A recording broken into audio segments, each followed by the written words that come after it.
down yonder in the Indian Nation. I rode my pony on the reservation in the Oklahoma hills where I was born.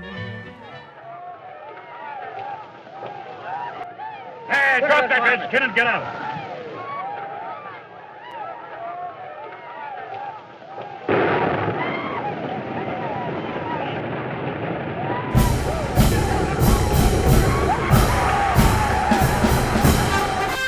Uncle Sam opens the way to Indian lands. By act of Congress, restrictions will be removed on July 27, 1908 for more than 8 million acres of land now belonging to the Cherokee Creek, Seminole, Choctaw, and Chickasaw Indians in the new state of Oklahoma. For particulars, see page 49 and 50 of this folder. Why, the Indians don't need all that land. They aren't even using it. Thanks, Uncle Sam.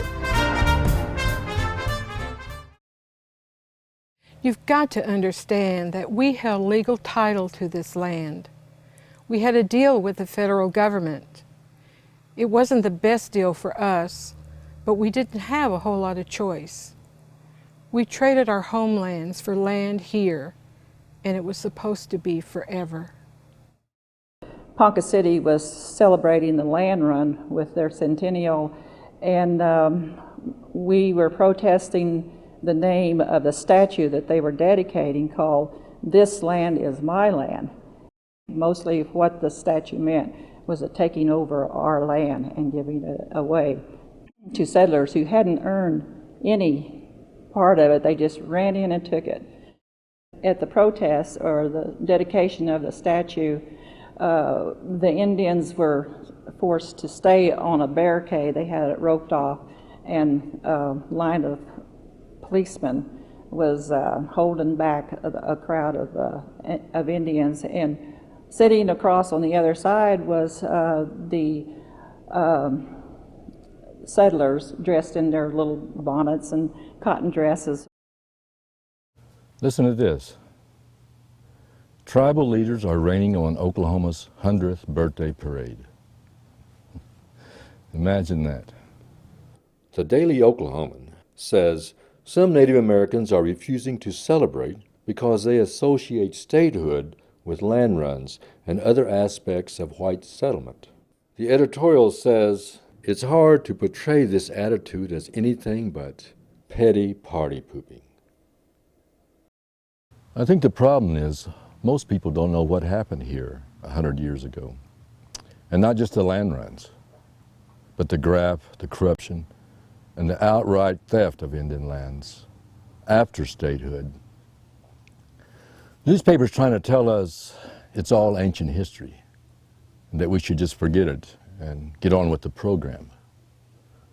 That'd be okay, except this theft of our lands back then is still making a big difference in our lives today. It is important for everyone to know of that history, but it's one of those kind of ugly tales of the past. They don't want it to be told because it creates a cloud of doubt on the sanctity of the founding of the state of Oklahoma. Under the policy of turning all the reservations into homesteads, minimal amount owned by tribes, and the declaration that once the allotments were made to all tribal members, the other land was declared surplus. That was sold off to non-Indians. When you mention allotment, most people will say that's when the government gave land to the Indians, but that wasn't true. The land was already ours. We had legal title. Allotment just let Indian families keep small parcels. But the way they set up the system, they made sure that a lot of us couldn't even hold on to those small bits. But often where a family lived and where it got its land were two different locations. And there's a doctrine in the law called adverse possession, which means if somebody occupies land under open and notorious possession for 15 years, at least that's the number of years in Oklahoma, they can then claim ownership of the land. Congress passed a law in probably around the middle of the 19s which allowed those same doctrines to apply to the lands of the 5 civilized tribes. So some of those tribal members lost lands because of this adverse possession issue. My grandma lost her allotment of land, and I don't think she even knew she had it. She didn't even know where Duncan, Oklahoma, or the county in western Oklahoma. I don't think she even knew she had land there, but I did a research on it, and it was somehow her land was lost. And I talked to BIA officials, and they said after 15 years, anyone can claim the land. And as we had a lot of that squatters, I guess you called them. A lot of Indians didn't even know they had land there, or that they would go to the store and buy something to build their house, materials or something. Like my grandfather, he lost his land because they said he owed a bill for lumber, and he lost that land allotment. Sometimes guardians were appointed for lands. The Indians declared to be incompetent, and a white guardian would sign over the land, sometimes selling it to friends or neighbors and so forth. So that kind of graft of corruption. The idea that, well, these Indians aren't really using it as farmers as was intended, so they ought to sell it off to white farmers who can really use it. Those kinds of concepts and attitudes took place. So there's a heavy degree of racism in that outlook on Indian land. The respected historian, the late Angie DeBow, documented what happened here after statehood. And still the waters run. It's one of the best histories ever written about Oklahoma. And she writes, "The general effect of allotment was an orgy of plunder and exploitation, probably unparalleled in American history." And she names names. The records are still there. Some of Oklahoma's most prominent politicians and business leaders of the day were involved in cheating Indians out of land and mineral rights. They're the ones who got rich. They're the ones who built this state.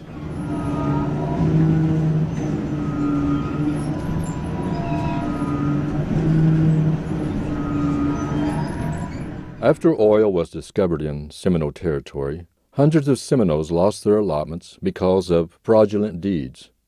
But they were too poor to challenge the forgeries in court.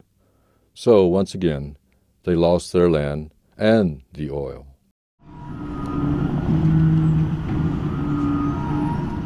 Another scam, white guardians appointed to represent supposedly mentally defective Indians. DeBow writes, "It began to be apparent that all Indians who owned oil property were mentally defective and required legal guardians, white guardians, who then kept most of the oil money for themselves. And loss of our resources didn't stop with the oil boom."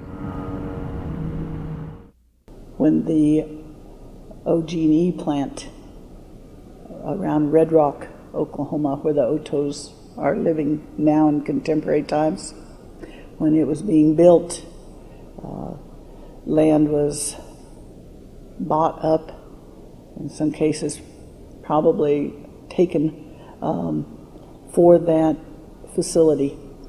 And the land that we know as our homeland is underwater. So I've never seen it. Likewise, in Pawnee, where my family comes from also, the lake is a man-made lake, and many of the Pawnee's lands were taken for that lake. So I've never seen that either. Well, that is the source of my sadness about the land and coming out of the proudness of our name, but still having the contemporary puzzle of what that would be like and what it would be like today if we could see it and be on it and care for it. The University of Tulsa just did a small survey of college students, and they found that there's more harsh racist feelings toward Native Americans than any other ethnic or minority group. These are educated kids, and they seem to think all of us Indians are rich, that we're getting some kind of special treatment, extra benefits, and they resent us for that. When I was director of the Oklahoma City Indian Clinic and the Dallas Intertribal Center, I used to get phone calls all the time. people calling and saying that they just got their Indian card and what were they eligible for. They wanted to know where to sign up for their free house and their free food, and where did they send their medical bills. And I would have to explain to them that, first of all, they need to know, they need to move to wherever their tribe was. If they were Choctaw, they needed to move to Durant or Tishomingo or wherever, and they would have to live under poverty guidelines, to get a house. They'd have to get on a waiting list for maybe 5 years or more, and then maybe they would get a house, and they were just shocked that they just thought Indian people got everything for free. All you had to be was Indian to get it, And I've heard some funny stories about how others would say, when they would say, well, what do I get for being Indian? I said, well, you might get fired, or the police would pick you up first and just take you in without, any other things. So, they have such strange ideas about what it means to be Indian, because they think we get everything for free. And it's related to the fact that they fundamentally don't understand Indian history or national history. U.S. history is a loss to them. They have no concept that the idea that the U.S. wanted to buy land from the Indians. To do so, it had to pay them. It paid them in monies, and it pays in goods and services. It turns out, functionally, to be more like rent. The U.S. government is still owing some of those services and payments and protections. The U.S. pledged itself to us. The U.S. government pledged itself. The U.S. presidents, the Senate, the Congress, they've all, representatives of these people who are resenting Indians, have all been involved in the process of developing this relationship because it was a cooperative relationship. Oklahoma's Republican Senator Tom Coburn called the treaties a joke. He says, and I quote, "It's one thing for us to keep our obligations to recognize Native Americans, but it's a totally different thing for us to allow a primitive agreement to undermine Oklahoma's future.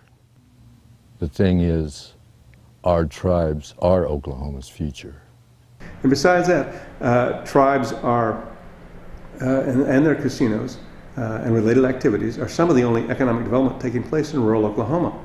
And it employs non-Indians as well as Indians. Plus, because ancillary services are generated, the clothing bought, the food bought, the gas bought. It provides revenue sources and revenue possibilities and economic development possibilities for other people in the community.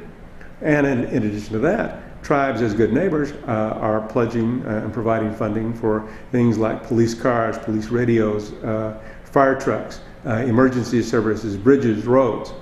They're doing their part.